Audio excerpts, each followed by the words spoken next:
Hi guys, and welcome back to another video. Today I'm going to be talking about the Death in Paradise Christmas special that happened this year and what I thought about it, my overall general opinion on the episode, and yeah, going through story and characters.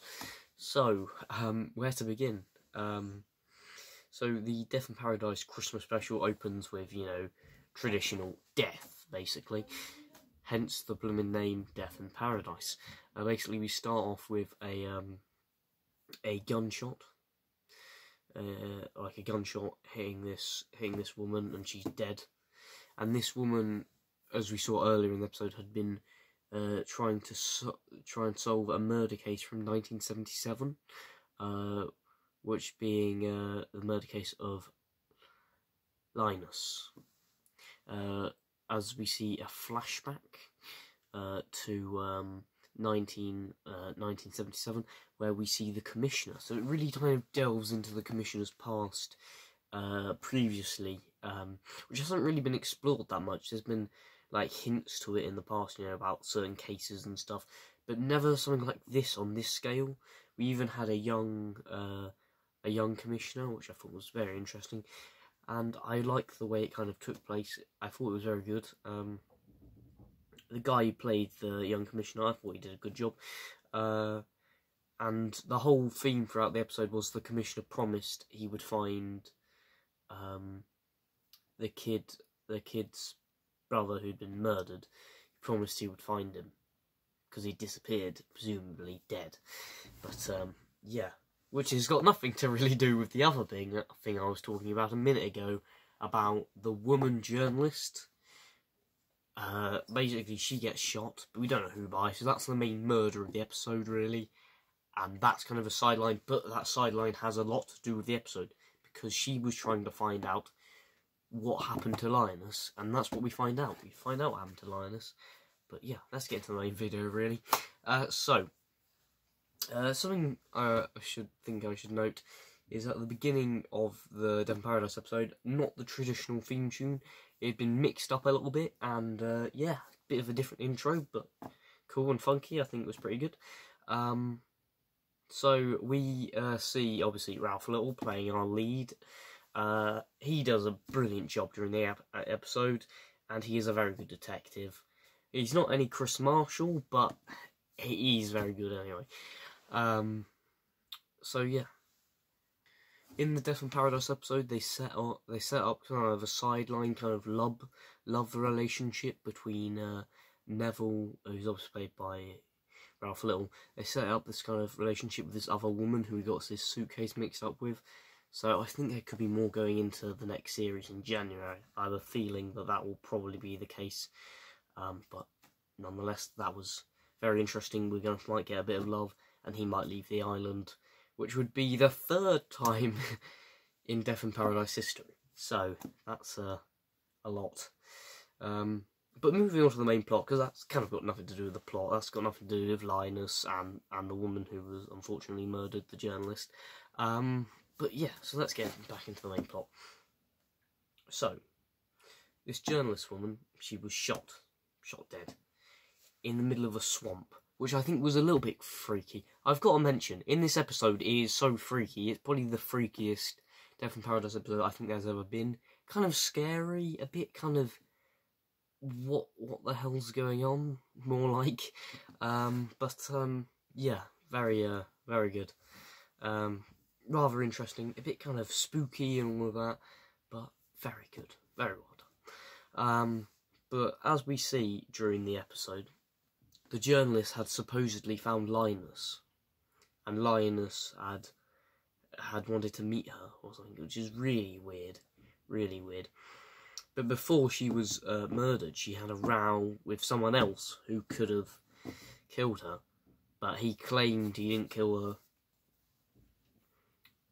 Bear that in mind for towards the end. Yeah. So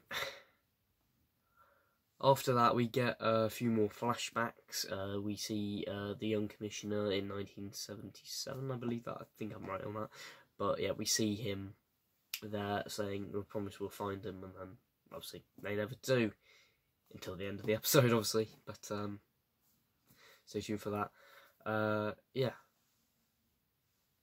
You also kind of see how upset the Commissioner was during this episode, because he felt really guilty for not finding this boy. And so far we get to see Linus's twin brother, and Linus's twin brother is at like a thing because he kept on drinking all the time. So he's at this kind of drinking club, and that's where we see his like wife, I believe it is, obviously played by the Roof Doctor in Doctor Who. That's the same actress, Jo Martin, is in this episode as well. So if you want to check it out, she's in it. So we kind of follow that kind of storyline, and we cut to a really weird shot during the episode where Linus's twin brother is laying asleep, and then he wakes up. Now this is probably got to be the creepiest thing in the whole episode. He wakes up, and basically he walks out into the corridor, and he sees a child walk along the corridor, and you're like, oh my god, what the hell's happening here? Like, and then so that's the point where you're really freaked out, and you're like, what? Which is a bit freaky, mind you. I think that's a bit too far. And then he wakes up, and he's like, oh, he was like in a cold sweat, like a nightmare. And honestly, I think everyone watching it felt like that.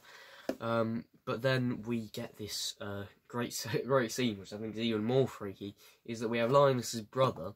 He wakes up, and he walks down the corridor, obviously just from having that nightmare. I think you would be quite freaked out, but I wouldn't move, I'd stay in bed, or anything like that. But basically, he wakes up and goes down the corridor, and he finds a letter from Linus, and you're like, what the hell? Sorry, what the hell is going on? So that's the point where you're like, this is blooming freaky. And like everyone at the station, Marlon thinks that there is actually a ghost, which I think is a bit weird. The ghost of Linus, I don't think that would have worked for a Death in Paradise plot, but you never know, it could have worked, but they didn't go through with that, which is very interesting.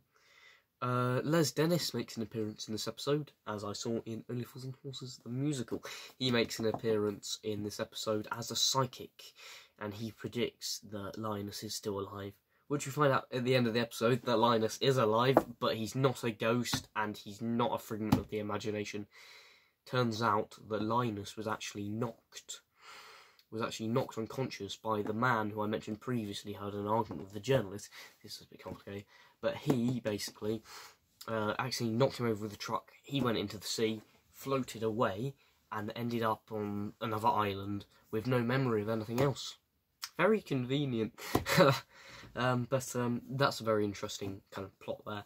So Linus was actually alive, and we also find out who murdered the woman. The journalist, who I didn't really like that, 'cause she was a bit odd.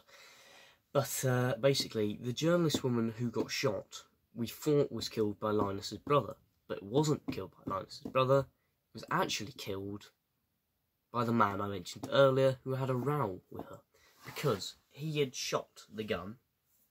So far, he'd gone like that and shot the gun, and it had hit her in here. But in here, she had one of those metal, like, flip glasses things. So it had whacked there, and obviously not killed her, just damaged the thing. So that's a very good thing that it didn't kill her.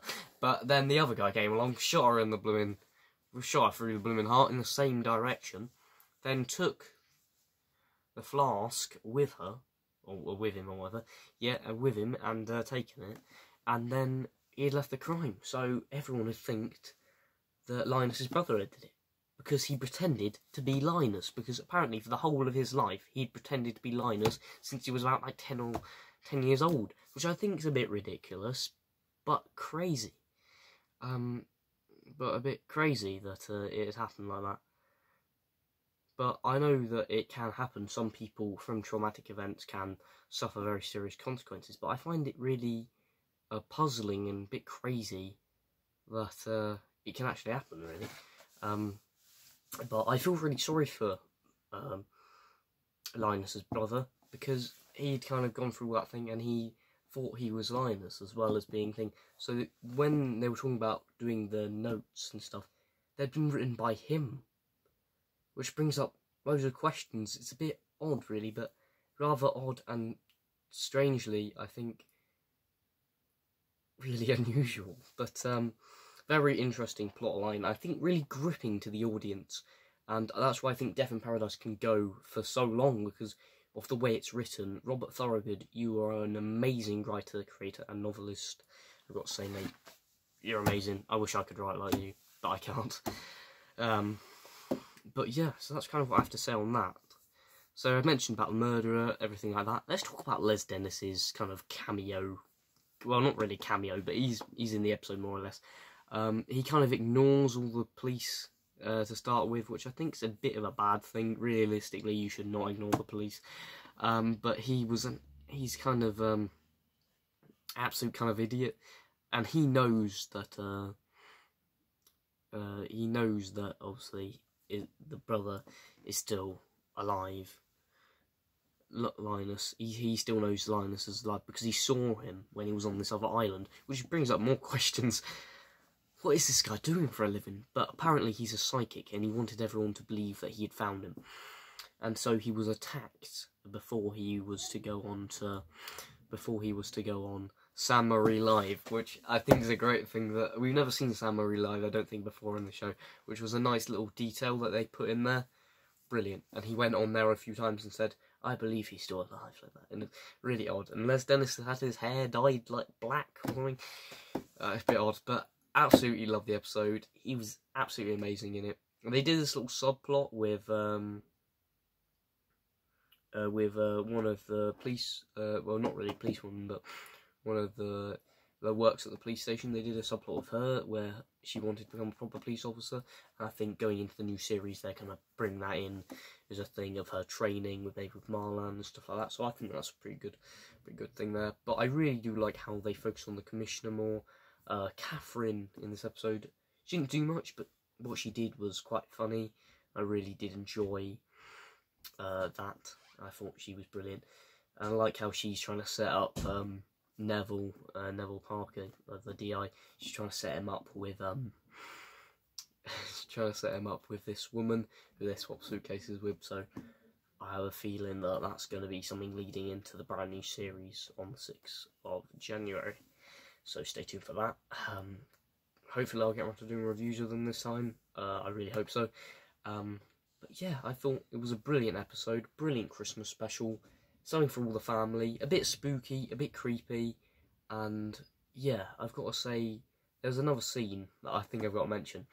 It was when they go into the brother's house, and he's like Marlon kept on getting really scared of everything, so I thought that was a nice little touch.